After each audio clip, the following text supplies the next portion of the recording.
nós fizemos um programa de maneira que tanto o Pedro Paulo, ou o Pedro Paulo estaria encerrando a Semana da Família, ou estaria encerrando, ou estaria dando abertura, por causa da agenda dele, foi melhor ele abrir.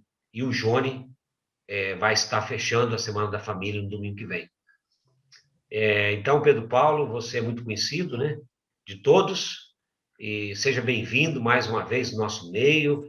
Deus possa usar a sua vida, usar você aqui entre nós para realmente trazer os nossos corações como pessoas, como famílias, aquilo que Deus precisa estar falando conosco. Então, Pedro Paulo é pastor da nossa igreja, é o presidente do conselho. Então, seja bem-vindo e Deus te abençoe ricamente. A palavra é com você. Amém. Boa noite, irmãos. Uma alegria vê-los aí pela telinha. É o que a gente tem por enquanto, né? E poder meditar na palavra com vocês. É um privilégio também poder abrir essa semana tão especial, tão gostosa, né? Mês de maio, o mês que nós lembramos, celebramos, estudamos sobre a família. Eu quero meditar com vocês hoje um texto que está em Atos, capítulo 18, e o tema da mensagem é o Evangelho na casa de Priscila e Áquila, tá bom? É isso que eu quero falar com vocês hoje. O nosso texto base está em Atos 18. Mas antes de ler o texto, eu vou mostrar para vocês aqui um mapinha que vai ajudar a gente a entender o texto. Porque o texto está falando de uma viagem missionária de Paulo. Aí vai falando vários lugares e a gente às vezes não tem ideia aonde está isso no mapa, não é mesmo? Então eu trouxe um mapinha aqui para mostrar para vocês. Paulo era um aventureiro pelo Evangelho, né? E essa daqui é a segunda viagem. Ele fez pelo menos 3 viagens missionárias muito longas, tanto em distância quanto em tempo, e com custo muito alto. Nenhuma dessas viagens ele fez sozinho, ele fez acompanhado com uma equipe, tinha uma equipe missionária. Igual o Ministério Regional tem a sua equipe missionária, Paulo tinha a sua equipe. Nem todos saíam com ele do ponto de partida e nem todos voltavam juntos. Eles tinham um esquema de alguns ficarem em alguns pontos estratégicos, alguns trabalhos que estavam começando. Eles se movimentavam nem sempre necessariamente juntos na mesma viagem. Mas em várias paradas eles estavam juntos. E era comum, pelo menos em dupla, eles estarem. Aqui, essa cidade aqui, Antioquia, é a igreja base, a igreja enviadora. Essa igreja que patrocinou as missões de Paulo, Barnabé, Silas, João Marcos, Timóteo, Áquila, Priscila. É aqui que a primeira vez os discípulos de Jesus foram chamados de cristãos. E é aqui que a gente começa a ver uma proeminência de uma igreja que não fosse a igreja de Jerusalém, de judeus, mas uma igreja composta majoritariamente por gentios. Paulo, ele saiu daqui com Silas para a viagem missionária dele, e o texto que nós vamos ler, Paulo estava vindo aqui, ele estava saindo de Atenas, aqui, Atenas, onde está meu mouse, e ele estava indo para Corinto, tá bom? Depois, a gente vai continuar a leitura, e aí Paulo vai vir com Áquila e Priscila aqui para Efésios. E depois Paulo vai sair de Efésios e ele vai voltar para Antioquia, fazendo esse percurso aqui. Aí depois, na terceira viagem missionária, ele volta para Efésios para encontrar Priscila e Áquila lá de novo. Mas a gente vai ler esse percurso aqui, já a parte final da viagem missionária de Paulo. Mas ele fica muito tempo aqui em Corinto, muito tempo. E Priscila e Áquila, eles não são de Corinto, eles vão se conhecer aqui em Corinto. O Áquila, ele é dessa região aqui, do noroeste da Ásia Menor. Essa região aqui é chamada de Ásia Menor. Ele é dessa região, não está marcado aqui, e eu não sei certinho apontar aonde que é a cidade de origem de Áquila, que vai aparecer aí no texto. A cidade chama Ponto, tá? Mas é mais ou menos por aqui. Priscila, a gente não sabe de onde ela é. Eles estão vindo de Roma. Roma não aparece aqui no mapa, mas está mais ou menos aqui em cima, Roma, tá? Eles estão vindo aqui de Roma para Corinto. E Paulo está vindo de Atenas para Corinto. E eles vão se encontrar. E esse encontro vai ser muito legal. E a gente vai fazer a leitura bíblica nesse encontro aqui deles, tá joia? Então eu vou ler o texto bíblico e eu vou deixar esse mapa aberto. Aí, se qualquer coisa, vocês podem dar uma olhada enquanto eu vou lendo o texto, tá joia? Então a gente vai começar em Atos capítulo 18, versículos 1 a 4, e depois eu vou pular para o versículo 18. Diz assim a palavra de Deus. Depois disso, Paulo saiu de Atenas e foi para Corinto. Ali encontrou um judeu chamado Áquila, natural do Ponto, que havia chegado recentemente da Itália com Priscila, sua mulher, pois Cláudio havia ordenado que todos os judeus saíssem de Roma. Cláudio era o imperador, eles moravam na capital do império e foram obrigados a sair de Roma. Paulo foi vê-los e, uma vez que tinham a mesma profissão, eles eram fazedores, fabricantes de tendas. Uma vez que tinham a mesma profissão, ficou morando e trabalhando com eles. Então, Paulo se hospedou na casa deles, pois eram fabricantes de tendas. Todos os sábados, ele debatia na sinagoga e convencia judeus e gregos. Agora eu vou pular para o versículo 18, tá bom? Que a gente vai focar hoje não em Paulo, mas nós vamos focar em Priscila e Áquila. A gente quer ver um pouquinho a história dessa família e do evangelho, o que o evangelho promovia na vida dessa família. Versículo 18. Paulo permaneceu em Corinto por algum tempo. Depois, despediu-se dos irmãos e navegou para a Síria, acompanhado de Priscila e Áquila. Olha, eles entraram na equipe missionária de Paulo. Antes de embarcar, Paulo raspou a cabeça em Cencreia, devido a um voto que havia feito. Chegaram a Éfeso, onde Paulo deixou Priscila e Áquila. Ele, porém, entrando na sinagoga, começou a debater com os judeus. Pedindo eles que ficasse mais um tempo, não cedeu, mas ao partir prometeu: voltarei se for da vontade de Deus. Então, embarcando, partiu de Éfeso. Agora Paulo parte sozinho. Priscila e Áquila continuam em Éfeso. Ao chegar a Cesareia, subiu à igreja para saudá-la e depois desceu para Antioquia. Depois de passar algum tempo em Antioquia, Paulo partiu dali e viajou por toda a região da Galácia e da Frígia, fortalecendo todos os discípulos. Nesse período que Paulo tinha se ausentado, Priscila e Áquila continuaram em Éfeso, olha o que aconteceu. Enquanto isso, um judeu chamado Apolo, natural de Alexandria. Alexandria fica lá no Egito, tá? Então ele tinha saído, se convertido ali no Egito, tinha uma colônia de judeus, e aí ele foi parar lá de Alexandria, ele foi parar em Corinto. Ele era homem culto e tinha grande conhecimento das escrituras. Para vocês terem uma ideia de como em Alexandria tinha uma colônia de judeus tementes a Deus, foi lá nessa região em Alexandria em que, pela primeira vez, as escrituras foram traduzidas do hebraico para um outro idioma.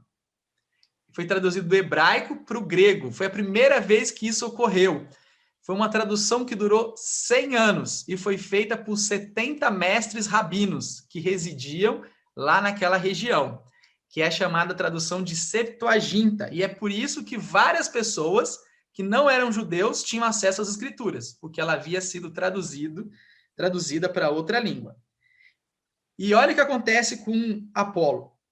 Apolo foi instruído no caminho do Senhor e com grande fervor falava e ensinava com exatidão acerca de Jesus, embora conhecesse apenas o batismo de João. Logo começou a falar corajosamente na sinagoga. Quando Priscila e Áquila o ouviram, convidaram-no para ir à sua casa e lhe explicaram com mais exatidão o caminho de Deus. Querendo ele ir para Acaia, os irmãos o encorajaram e escreveram aos discípulos que o recebessem. Ao chegar, ele auxiliou muitos que pela graça haviam crido, pois refutava vigorosamente os judeus em debate público, provando pelas escrituras que Jesus é o Cristo, Jesus é o Messias. Gente, olha que história, que narrativa incrível, é muito emocionante e tem muito a ver com o Ministério Regional.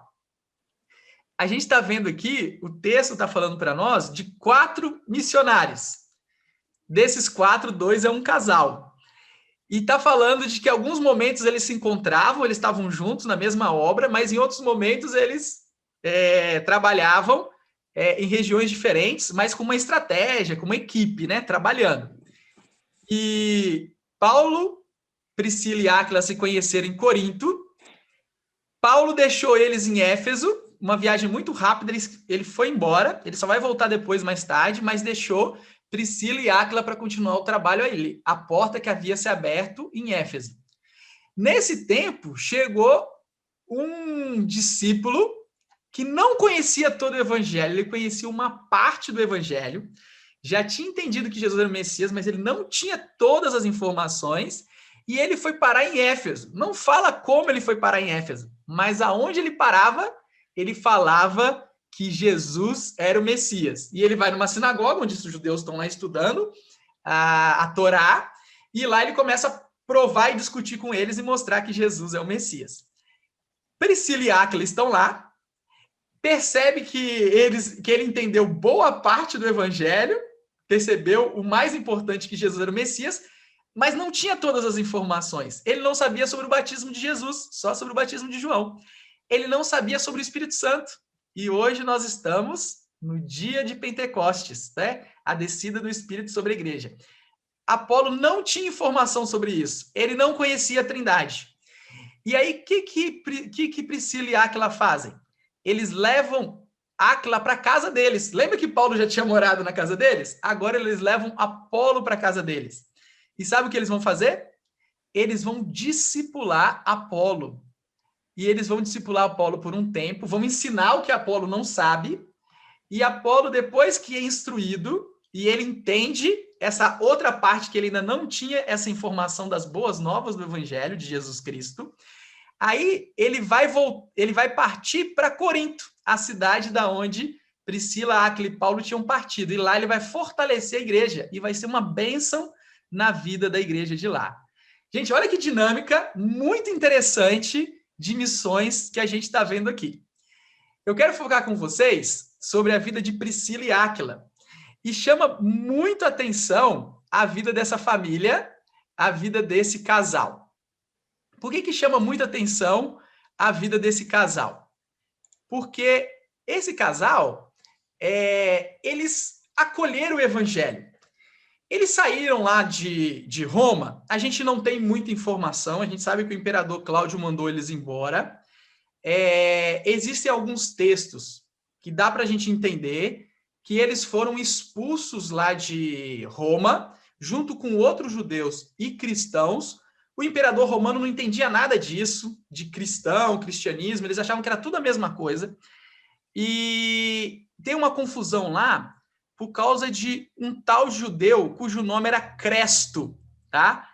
Mas é muito possível, porque a sonoridade é muito próxima de Cristo, é possível que tenha ocorrido um tumulto lá em Roma, assim como acontecia em várias outras cidades, que esse tumulto tenha sido causado por causa de alguns judeus que haviam crido ao evangelho de nosso Senhor Jesus Cristo, mas os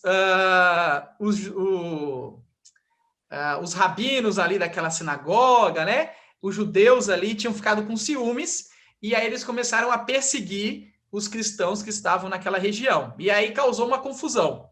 É muito provável que tenha acontecido isso, porque o livro de Atos narra essa mesma situação em outros lugares. Em Tessalônica, né? Em Atenas, em outras regiões, em Corinto, em vários lugares aconteceu isso. Agora, olha que interessante. Eles são expulsos da cidade que eles estão morando, residindo. Eles não sabem por quê. Eles não fizeram, aparentemente, nada errado, e eles são expulsos de lá. Eles saem de uma capital e eles vão para outra região muito importante. eles vão para a região de Corinto, que é onde ligava o porto, que fazia o link entre a Ásia e a Europa. E era uma região muito populosa, com pessoas de vários lugares diferentes. Lembra bastante Roma. Provavelmente eles iam para esse grande centro por causa do trabalho deles, da profissão deles, né? Lá eles conseguiriam vender mais tendas, né? Mas na vida do crente, nada é por acaso, né? O missionário pastor Elias Medeiros, ele veio para a IPV, acho que em 2016, 2015, e ele falou sobre a teogeografia. Não sei se já ouviram falar sobre a teogeografia, mas é um termo que ele usa muito, que é para falar sobre a geografia de Deus. O que para muitas pessoas existe apenas geopolítica, né? A geografia influenciada pela política, ou a política influenciada pela geografia, ou o acaso, né? Que faz a gente nascer em algum lugar ou se locomover. O reverendo Elias Medeiros fala sobre a teogeografia, porque para ele, e a Bíblia fala isso em Atos capítulo 17, um capítulo atrás, que nós existimos, nós somos sustentados e nos movemos, nós habitamos lugares, nós mudamos de lugares por causa de Deus. É Deus que faz isso. E ele defende essa hipótese, essa ideia de que a nossa vida nada é por acaso, mas nós somos guiados por Deus. E se Deus nos tira de um lugar e põe no outro, é porque ele tem uma obra missionária na nossa vida. E a gente fala muito isso em Viçosa para os estudantes. Os jovens aqui já ouviram muito isso, né? Que eles não vieram para Viçosa por acaso, eles não vieram para Viçosa apenas para fazer a faculdade, mas eles vieram porque Deus vai trabalhar na vida deles. Deus está formando eles e vai usar eles aqui em Viçosa, na universidade, para eles serem missionários ali. E é isso que está acontecendo com esses nossos irmãos, Priscila e Áquila. Eles vão parar em Corinto, de repente, numa cidade grande, imagina, com muita gente. Eles conhecem Paulo e eles se identificam. São cristãos e têm a mesma profissão. Priscila e Áquila, logo, eles hospedam Paulo, né? Até o tempo em que vai chegar os outros companheiros da viagem missionária. Esse encontro de Paulo com esse casal muda completamente a vida da família deles. A partir de agora, a gente vai ouvir esse nome em mais 2 textos das Escrituras. A gente vai ouvir na carta de Paulo aos Coríntios e na carta de Paulo aos Romanos. E eles estão sempre envolvidos com essa obra missionária. E por 2 vezes, a igreja que está sendo plantada se encontra e se reúne na casa deles. Olha que interessante. A igreja nasce, ela se organiza, um dos pontos, um dos locais que ela se encontra é na casa de Priscila e Áquila. E eles são apresentados aqui como ótimos anfitriões, né? Eles hospedaram Paulo e depois Apolo, né? E provavelmente eles fizeram isso com vários cristãos.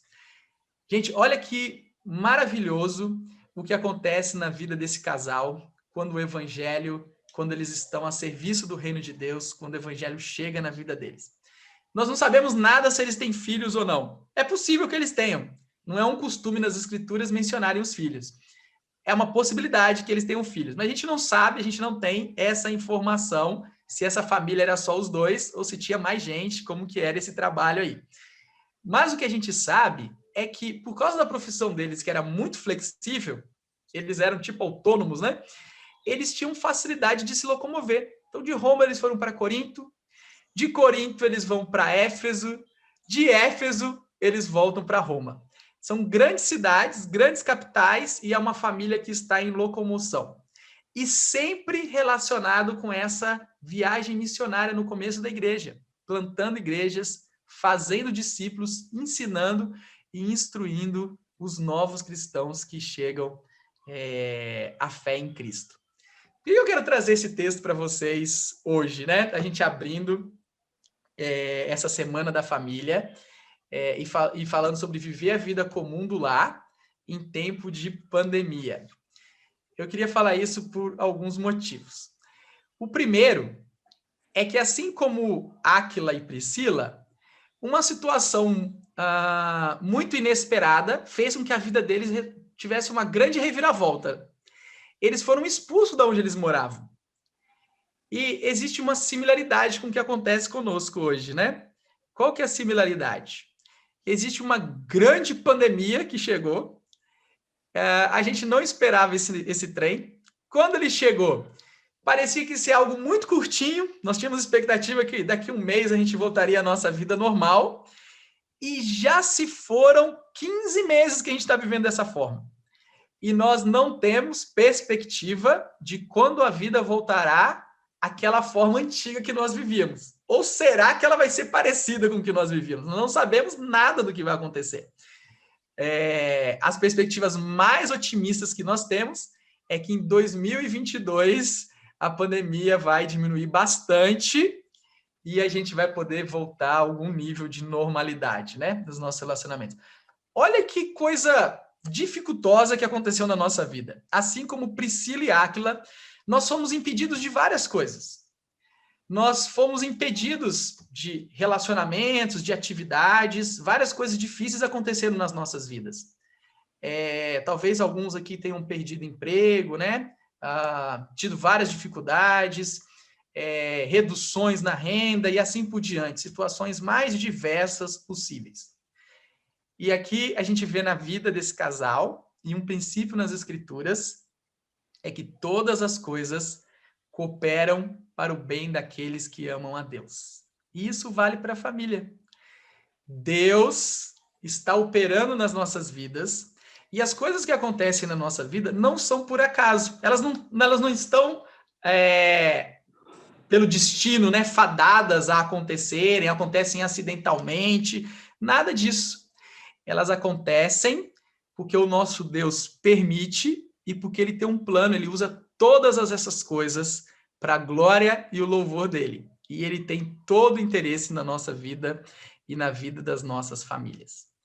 E uma coisa muito legal que a gente viu na vida de Priscila e Áquila é que eles aprenderam a desejar e a buscar o reino de Deus em primeiro lugar. O reino de Deus, a sua justiça, e todas as coisas seriam acrescentadas. E nós vemos isso na vida desses nossos irmãos. Nós vemos esse desejo ardente deles como família, não apenas como Priscila e como Áquila, mas como casal, como uma família, eles desejando o reino de Deus. A família tem um ministério, e aqui é o foco que eu queria trabalhar com vocês. Essa família tem um ministério. Deus deu um ministério para a família, para eles executarem no reino de Deus. Esse ministério tem a ver com os dons que Deus dá. Deus distribui dons diversos para a sua igreja, para os membros da igreja, para o seu povo. Cada um recebe dons diferentes. E a família tem um chamado, uma vocação também. Alguns chamados são para todas as famílias, que a gente percebe em comum, mas tem alguns que são mais específicos. Por exemplo, esse chamado missionário dessa família está em trânsito, nem todas as famílias têm, né? A família do Jonatas e Miriam tem. Marcos e Priscila, né? Eles têm esse chamado com os seus filhos. Mas a maioria de nós não temos o chamado dessa forma que eles têm. Mas tem algumas coisas muito comuns e vocações muito parecidas e similar que todas as nossas famílias têm em comum. Quer ver? Uma vocação muito clara nessa família e que todas as famílias têm é a vocação da hospitalidade, de acolher as pessoas, de abrir as portas da casa, de falar que as pessoas são bem-vindas, de receber elas ao redor da mesa, né? Na hora de repartir a refeição. Uma casa aberta para a igreja, para a comunidade. É verdade que na pandemia isso é muito difícil, né? Isso não funciona dessa forma literal que eu estou falando, né?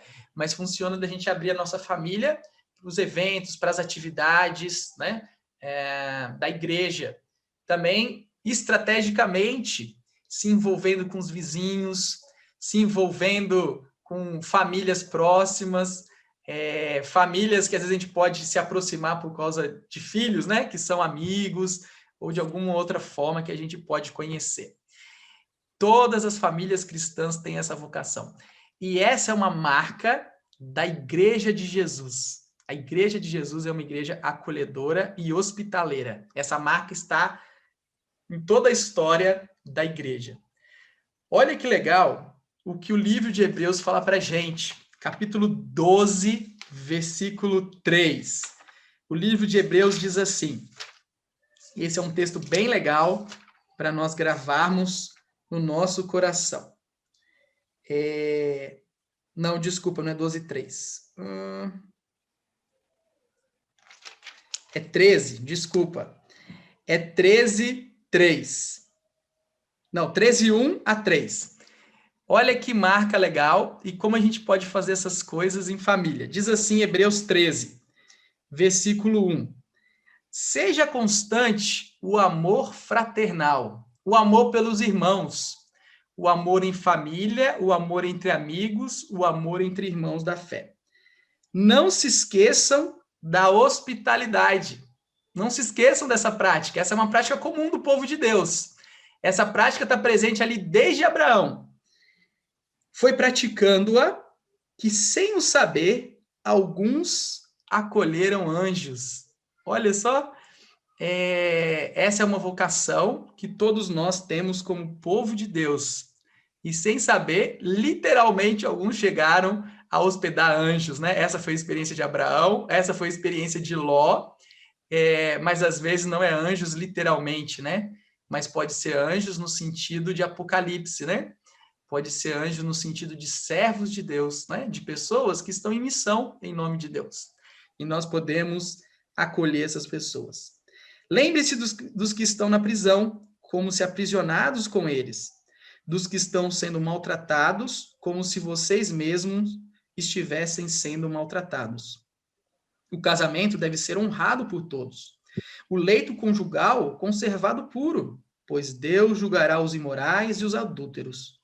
Conservem-se livres do amor ao dinheiro e contentem-se com o que vocês têm, porque Deus mesmo disse: nunca o deixarei, nunca o abandonarei.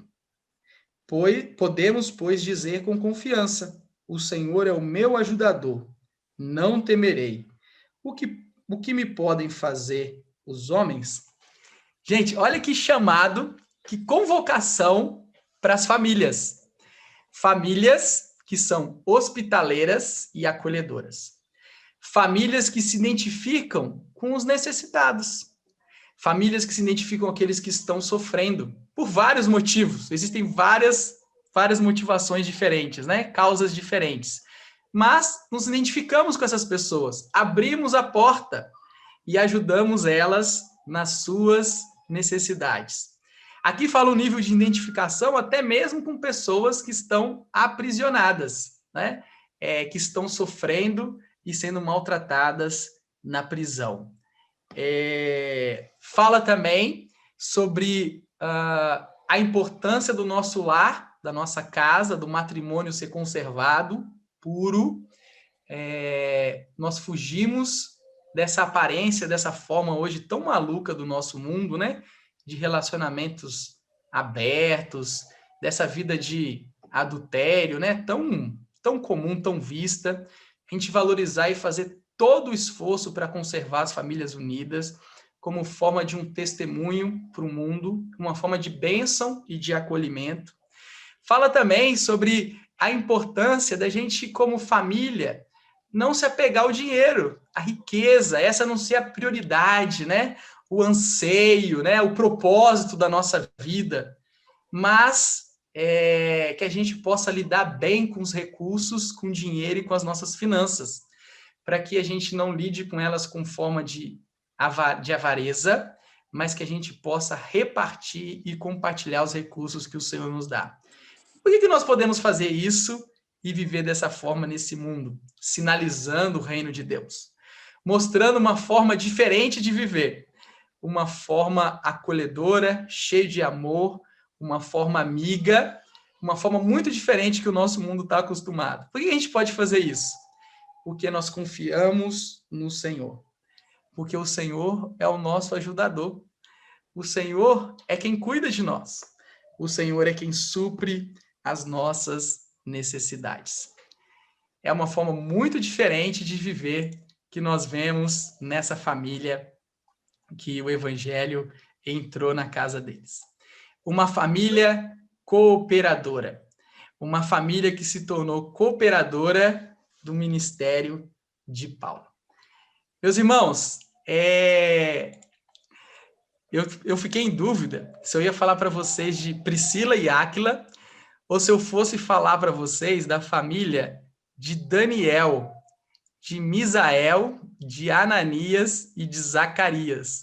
Só que não aparece essa família na Bíblia, né? Aparece só os filhos deles, ali no cativeiro babilônico. Mas é impressionante como esses meninos foram influenciados pela família deles e educados, ao ponto de serem colocados numa situação tão difícil, mas se permanecerem fiéis a Deus. É muito legal essa história. A gente não tem tempo aqui para trabalhar ela, mas vale muito a pena ler o capítulo 1 de Daniel. E eu tenho um chute ali. E eu acho que é exatamente isso que eles fizeram com Apolo. A importância da família ser uma família acolhedora e educadora e discipuladora. As nossas famílias acolherem pessoas com intenção de instruir elas no evangelho. Às vezes a gente pode enxergar pessoas com potencial, como Apolo. Pô, falta só um pouquinho ali, ele está fazendo tão bem, precisa só dar uma paradinha aqui nele, né? Pessoas que fazem isso com sabedoria, não é algo público, mas é reservado, né? Pessoas que fazem isso com carinho, pessoas que investem, que percebem o potencial desse homem que Deus está separando para pregar o evangelho, treinam ele e enviam ele, né? Para o campo, para a igreja que tinha sido aberta ali em Corinto. Mas também acolher toda forma de pessoas com essa intenção de instruir no evangelho. Famílias que estão abertas para acolher filhos na fé, né? Essa é uma expressão muito bonita que a gente tem na igreja, né? Filhos na fé. E aí eu queria encerrar dessa forma. Nós estamos falando sobre a Semana da Família. Mas existem pessoas aqui que não vivem com as suas famílias, né? Tem estudantes aqui, tem solteiros, tem pessoas que não estão mais casadas. A boa notícia do Evangelho é que Deus deu a todos nós uma linda família. A igreja é apresentada como família. E Jesus disse que ele nos dá nessa terra muito mais do que a gente pode imaginar. Mais pais, mães, irmãos, irmãs, uma família muito grande aqui nessa terra. E a família que nós temos aqui nessa terra é a igreja, né? É lá que nós temos essa experiência de família, a família maior, né? Dos membros maiores. Aonde nós podemos ser filhos, nós podemos ter os nossos pais ali, pais na fé, que podem caminhar, nos ajudar, nos aconselhar, nos instruir, mas também nós podemos ser pais, né, de outros, de novatos que estão chegando, né? De neófitos, novos na fé. E é uma semana para a gente abrir os olhos, né? Abrir o coração para isso, né? Quem eu posso acolher?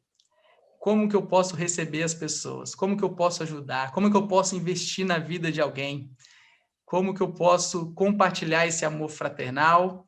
E assim por diante, como a gente tem conversado. Que a vida de Priscila e Áquila, narrada aqui, seja um grande incentivo para nós, né? De como que as nossas casas podem servir como missão, né? Não apenas o pastor Ângelo em missão, mas a família, né? Ângelo e Emiliane.